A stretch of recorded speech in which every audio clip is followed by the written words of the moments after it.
బావిలో నీళ్లున్నా నీ కంట్లో కన్నీళ్లున్నాయి. నన్ను ఆ దేవుడే కాపాడాలి. రైతులు వాడాల్సింది ఇలాంటి నాసిరకం పైపులు కాదు. మరి ఏ పైపులు వాడమంటారు బాబు? తరతరాలు మన్నే నాణ్యత నంద్యాల నంది పైపులు. నమస్కారం, నంది కేబుల్ టీవీకి స్వాగతం. ముందుగా నంది న్యూస్ ముఖ్యాంశాలు. కృష్ణానది యాజమాన్య బోర్డును కర్నూలులో ఏర్పాటు చేయాలని కోరుతూ నంద్యాలలో భారీ rally.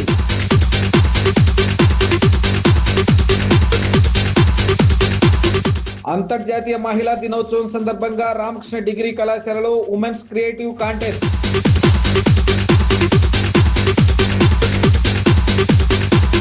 Aadhaar card special drive ను సద్వినియోగం చేసుకోవాలంటున్న కమిషనర్ నిరంజన్ రెడ్డి.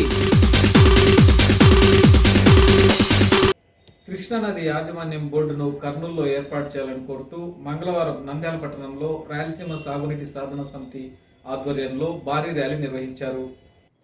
ఏపీ అంటే అమరావతి, పోలవరం కాదని, ఇది అందరి ఆంధ్రప్రదేశ్ అని పాలకులు గుర్తెరగాలని రాయలసీమ సాగునీటి సాధన సమితి అధ్యక్షుడు బొజ్జ దశరథరామరెడ్డి ప్రభుత్వాన్ని హెచ్చరించారు. రాయలసీమలో మరమ్మతులకు నోచుకోక శిథిలావస్థలో ఉన్న ప్రాజెక్టులకు నిధులు లేవని చెబుతున్న ప్రభుత్వం అమరావతిలో 100 కోట్ల ఖర్చుతో నూతన రిజర్వాయర్లను నిర్మించ తలపెట్టిన ప్రభుత్వం తీరు పట్ల రాయలసీమ సమాజం ఆగ్రహం వ్యక్తం చేస్తుందన్నారు.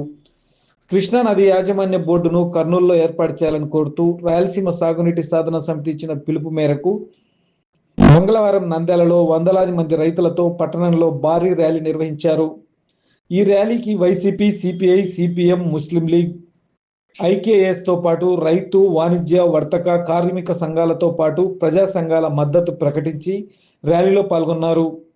నంద్యాలలో పెద్దబండ దగ్గర ఉన్న ఆంజనేయ స్వామి దేవాలయం నుండి గాంధీ చౌక్, కల్పనా సెంటర్, శ్రీనివాస నగర్ సెంటర్ మీదుగా తాలూకా ఆఫీస్ కార్యాలయం వరకు జరిగిన కార్యక్రమంలో పలు సెంటర్స్ లో రాజకీయ పార్టీ ప్రతినిధులు, ప్రజా సంఘాల ప్రతినిధులు వెనుకబడిన ప్రాంతాల ప్రభుత్వ అలక్ష్యాన్ని తీవ్రంగా నిరసించారు. ప్రజల ఆశల, ఆకాంక్షల స్థాయిని తెలుపుతుందని వక్తలు పేర్కొన్నారు. ర్యాలీ సందర్భంగా పెళ్లుబికిన ప్రజల ఆశల, ఆకాంక్షలను ప్రభుత్వం అర్థం చేసుకుని వెనుకబడిన ప్రాంతాల అభివృద్ధికి దోహదపడుతుందని ఈ సందర్భంగా వక్తలు వ్యక్తపరిచారు. జల సంరక్షణ చేసినప్పుడు మాత్రమే ఆంధ్రప్రదేశే కాదు తెలంగాణలో ఉన్న వెనకబడిన ప్రాంతాలు కూడా అభివృద్ధి చెందుతాయి. రాయలసీమతో పాటుగా ప్రకాశం జిల్లాలో, నెల్లూరు జిల్లాలో లేదా గుంటూరు జిల్లాలో వెనకబడిన ప్రాంతాలు కూడా కృష్ణానది మీద ఆధారపడి ఉన్నాయి. వాటికి కూడా నీళ్లు కావాలంటే కృష్ణానది యాజమాన్య బోర్డు కార్యాలయం ఎక్కడ పెట్టాలన్న దాని మీద స్పష్టమైన అవగాహన ఈ రాష్ట్రంలో ఉన్న అన్ని రాజకీయ పార్టీలకు, అదేవిధంగా ప్రజా సంఘాలకు, రైతు సంఘాలకు కూడా ఉంది. దీనికోసం మేము జనవరి 6, 2021 విజయవాడ కేంద్రంగా అఖిలపక్ష సమావేశం ఏర్పాటు చేశాం. ఆ రోజు అధికారంలో ఉన్నది జగన్ పార్టీ అధికారంలో ఉంటే జగన్ పార్టీ ఆయన మిత్రబృందమైన బీజేపీ మినహాయించేసి తెలుగుదేశం పార్టీతో సహా అన్ని పార్టీలు కూడా ఆ కార్యక్రమంలో పాల్గొని కృష్ణానది యాజమాన్య బోర్డును కర్నూలులో పెట్టాలన్నారు. అదేవిధంగానే జూలై 6వ తారీఖు 2021 కూడా మళ్ళీ ఒకసారి తెలుగుదేశం పార్టీ కూడా పునరుద్ఘాటించింది ఆ రౌండ్ టేబుల్ కాన్ఫరెన్స్ లో కర్నూలులో పెట్టాలని చెప్పి. ఎందుకు పెట్టాలన్నారు కర్నూలులో అంటే స్పష్టంగా ఈ రోజు కృష్ణానది నిర్వహణ అనేది శ్రీశైలం రిజర్వాయర్ ఉన్న ప్రాంతం చాలా కీలకంగా మారింది. కృష్ణా డెల్టాకు ఇవ్వాల్సిన 80 టీఎంసీల నీళ్లు, శ్రీశైలం నుండి ఇవ్వాల్సిన నీళ్లను ఈ రోజు ముఖ్యమంత్రి గారు చంద్రబాబు నాయుడు గారి దూరదృష్టి వల్ల పట్టుసీమ నిర్మాణం చేసుకోవడం వల్ల ఆ 80 టీఎంసీలు ఈ రోజు కృష్ణా డెల్టాకు నీళ్లు వస్తున్నాయి. మిమ్మల్ని పొగుడుతున్నాం సార్, మిమ్మల్ని అభినందిస్తున్నాం. మీరు దూరదృష్టితో కృష్ణా డెల్టాకు 80 టీఎంసీలు నీళ్లు తెచ్చుకున్నారు. మిగిలిన నీళ్లు ఎక్కడి నుండి రావాలి అంటే శ్రీశైలంతో, నాగార్జున సాగర్తో సంబంధం లేకుండా నాగార్జున సాగర్ దిగువన ప్రకాశం బ్యారేజ్ మధ్యన అటు తెలంగాణ నుండి వచ్చే నదుల నుండి అంటే కృష్ణానదికి ఉపనదులైన పాలేరు, మున్నేరు, మూసి నుండి నీళ్లు వస్తున్నాయి. ఆ నీళ్లు నిలబెట్టడానికి కూడా వైఎస్ రాజశేఖర రెడ్డి గారి ఆ యొక్క దూరదృష్టితో నీళ్లు నిలబెట్టడానికి పులిచింతల ప్రాజెక్టు కట్టారు. కాబట్టి పులిచింతల్లో కృష్ణా డెల్టా కావాల్సిన చాలా వరకు నీటి నిలబడుతుంది. మీ మేధస్సుతో మీరు పట్టుసీమ కట్టడం వల్ల కృష్ణా డెల్టా కావాల్సిన నీళ్ళన్నీ వస్తున్నాయి.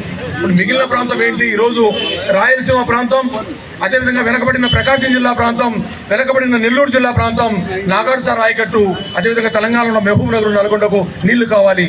వీటి నిర్వహణకు అత్యంత కీలకమైనది ఈరోజు శ్రీశైలం రిజర్వాయర్. కాబట్టి శ్రీశైలం రిజర్వాయర్ ఉన్న చోట పెట్టాలని చెప్పి లోతైన చర్చ చేశాం. మార్చి 8వ తేదీ అంతర్జాతీయ మహిళా దినోత్సవం సందర్భంగా నంద్యాల పట్టణంలో శ్రీ రామకృష్ణ డిగ్రీ కళాశాల యందు కళాశాల విద్యార్థినులకు ఉమెన్స్ క్రియేటివ్ కంటెస్ట్ ను నిర్వహిస్తున్నారు.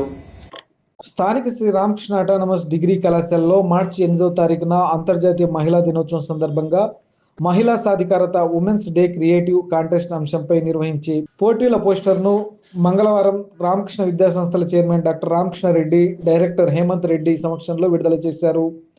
ఈ సందర్భంగా కళాశాల చైర్మన్ రామకృష్ణారెడ్డి మాట్లాడుతూ తమ కళాశాలలో ప్రతి ఏడాది మార్చి 8వ తేదీన అంతర్జాతీయ మహిళా దినోత్సవం సందర్భంగా కళాశాలలో ఉన్న ఉమెన్ ఎంపవర్మెంట్ సెల్ ఆధ్వర్యంలో వివిధ కార్యక్రమాలు నిర్వహిస్తూ ఉన్నామని, కానీ ఈ సంవత్సరం డిజిటల్ ప్లాట్ఫామ్ మీడియా విస్తృతంగా విద్యార్థులకు అందుబాటులో ఉండడం వల్ల డిజిటల్ ప్లాట్ఫామ్ పై ఉమెన్స్ డే క్రియేటివ్ కాంటెస్ట్ పేరుతో పోటీలు నిర్వహిస్తున్నామని చెప్పారు. ప్రతి సంవత్సరం మార్చి 8వ తేదీన ఉమెన్స్ డే సెలబ్రేషన్స్ని జరుపుకోవటం మానవాయితీ. అయితే ఈ సంవత్సరం రామకృష్ణ డిగ్రీ కళాశాలలో చదువుతున్నటువంటి విద్యార్థుల కోసం ఈ ఉమెన్స్ డే క్రియేటివ్ కంటెస్ట్ అనే దాన్ని ఏర్పాటు చేయడం జరుగుతుంది. డిజిటల్ మీడియాలో ఈరోజు సోషల్ మీడియా ప్రభావం ఎక్కువగా ఉంది కాబట్టి విద్యార్థులంతా కూడా ఈ ఇన్స్టాగ్రాము, యూట్యూబ్ ఇవన్నీ కూడా ఎక్కువగా వాటిని చూస్తుంటారు కాబట్టి వాటిలో కూడా ఉపయోగపడే విధంగా ఒక క్రియేటివ్ కంటెస్ట్ దాన్ని ఏర్పాటు చేయడం జరిగింది. వాళ్ళకి 3 రకాలైనటువంటి కాంపిటీషన్స్ని కండక్ట్ చేస్తున్నారు. పోస్టల్ మేకింగ్ ఒకటి, రీల్ మేకింగ్ ఒకటి, యూట్యూబ్ వీడియో ఒకటి. అయితే వీటన్నిటికీ కూడా థీమ్ ఉమెన్ ఎంపవర్మెంట్ అన్నటువంటిది థీమ్ మీద తయారు చేయాలి. ఇవన్నీ కూడా 5వ తేదీ లోపల సబ్మిట్ చేస్తే వాళ్ళకి ఆ తర్వాత 8న వాళ్ళకి బెస్ట్గా సెలెక్ట్ అయిన వాటికి ప్రైజ్ అవార్డ్స్ కూడా ఇవ్వడం జరుగుతుంది. కాబట్టి ఇందులో విద్యార్థులందరూ కూడా చక్కగా పాల్గొని హేమంత్ మరియు లలితా సరస్వతి, ప్రగతి వాళ్ళు తయారు చేసినటువంటి ఈ కాంపిటీషన్స్లో బాగా పాల్గొనాలని కుమార్ కూడా ఎంకరేజ్ చేయాలని చెప్పేసి కోరుతున్నాను. అందరికీ నమస్కారం. మన రామకృష్ణ డిగ్రీ కళాశాలలో ఉమెన్స్ డే సందర్భంగా ఒక మంచి కార్యక్రమం నిర్వహించడం జరుగుతుంది. అదేంటంటే ఉమెన్స్ డే క్రియేటివ్ కాంటెస్ట్ అని జరగడం జరుగుతుంది. ఇప్పుడు పిల్లలు మనం చూస్తే సోషల్ మీడియా ఎక్కువగా వాడుతున్నారు, ఇన్స్టాగ్రామ్ రీల్స్ అని, యూట్యూబ్ అని. సో సోషల్ మీడియాని మంచిగా ఉపయోగిస్తూ మన ఉమెన్ ఎంపవర్మెంట్, ఈ ఇయర్ థీమ్ వచ్చి ఉమెన్స్ డే థీమ్ వచ్చి ఉమెన్ ఎంపవర్మెంట్. సో ఆ థీమ్ని బేస్ చేసుకొని మేము ఒక కాంటెస్ట్ నిర్వహించడం జరుగుతుంది. దాంతో మొట్టమొదటిగా డిజిటల్ పోస్టర్ మేకింగ్ ఒకటి, తర్వాత రీల్ మేకింగ్ ఒకటి, ఇన్స్టాగ్రామ్ రీల్ మేకింగ్ ఒకటి, తర్వాత యూట్యూబ్ వీడియో మేకింగ్ ఒకటి జరపడం జరుగుతుంది. సో దీని ద్వారా పిల్లలు ఉమెన్ ఎంపవర్మెంట్, ఉమెన్ ఒక విలువలు ఏంటి, ఉమెన్ ఎలా ముందుకు తీసుకురావాలనే దాని గురించి అబ్బాయిలైనా అమ్మాయిలైనా ఎవరైనా వీడియోస్ చేయొచ్చు. అండ్ ఇది మనకి మంచి బెస్ట్ ఆఫ్ దెమ్ సెలెక్ట్ చేసుకొని మనం వాళ్ళకి ప్రైజెస్ కానీ తర్వాత వాళ్ళ సర్టిఫికేట్స్ కానీ ఇవ్వడం జరుగుతుంది. సో ఇది ఈరోజు కార్యక్రమం ఏంటంటే ఈ ప్రోగ్రామ్ ఒక బ్రౌచర్ రిలీజ్ చేయడం అయింది చైర్మన్ సార్ గారిచే. సో ఇలాంటి మంచి ప్రోగ్రామ్ ఇంకా ముందుకు ఉమెన్ ఎంపవర్మెంట్ సెల్ తరపున మేము ఇంకా మంచి ప్రోగ్రామ్స్ జరుపుతామని కోరుకుంటున్నాను. అలాగే పిల్లలందరూ కూడా దీంతో పార్టిసిపేట్ చేయాలని మనస్ఫూర్తిగా కోరుకుంటున్నాను. ఈరోజు రామకృష్ణ డిగ్రీ కాలేజ్ నంద్యాల నందు ఉమెన్ ఎంపవర్మెంట్ సెల్ కింద creative women's day creative contest అని చెప్పి ఒక కాంటెస్ట్ కండక్ట్ చేస్తున్నాం. సో ఈ కాంటెస్ట్కి గాను కాలేజ్లో ఉన్న స్టూడెంట్స్ అందరూ ఒక పోస్టర్ తయారు చేయడం, లేదా ఒక రీల్ తయారు చేయడం, ఒక 30 to 60 seconds ఉండే రీల్ తయారు చేయడం, లేదా ఒక యూట్యూబ్లో ఒక వీడియో తయారు చేయడం, లేదా అన్నీ కూడా పార్టిసిపేట్ చేయొచ్చు. ఒక్కొక్క స్టూడెంట్ ఒక పోస్టరు, ఒక రీలు, ఒక వీడియో 3లో పార్టిసిపేట్ చేయొచ్చు.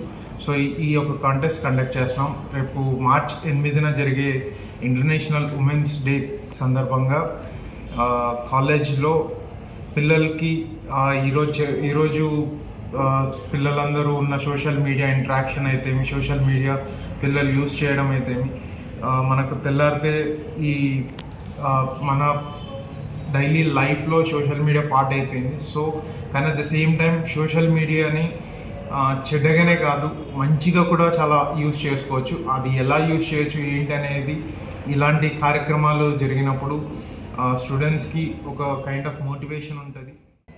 నంద్యాల పట్టణంలో గత 2 రోజులుగా నిర్వహిస్తున్న ఆధార్ కార్డ్ స్పెషల్ డ్రైవ్ను పట్టణ ప్రజలు సద్వినియోగం చేసుకోవాలని కమిషనర్ నిరంజన్ రెడ్డి తెలిపారు.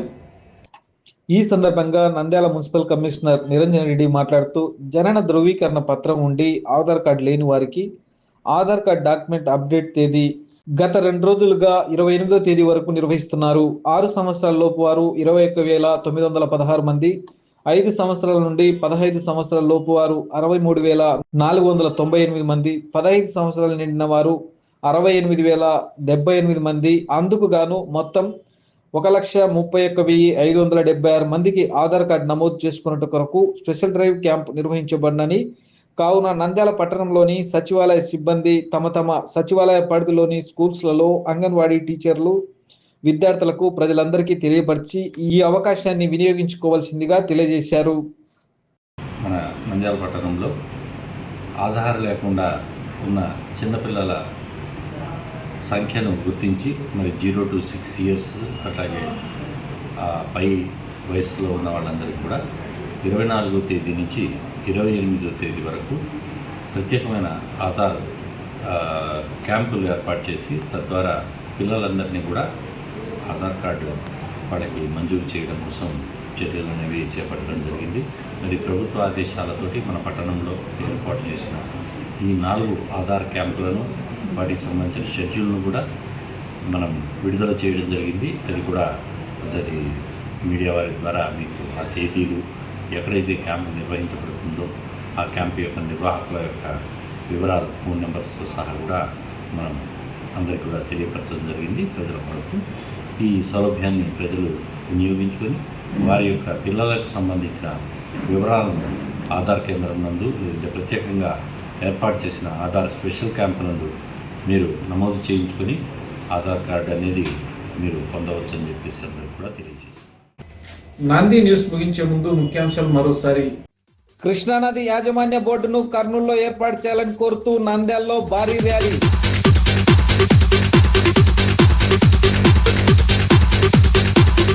అంతర్జాతీయ మహిళా దినోత్సవం సందర్భంగా రామకృష్ణ డిగ్రీ కళాశాలలో ఉమెన్స్ క్రియేటివ్ కాంటెస్ట్.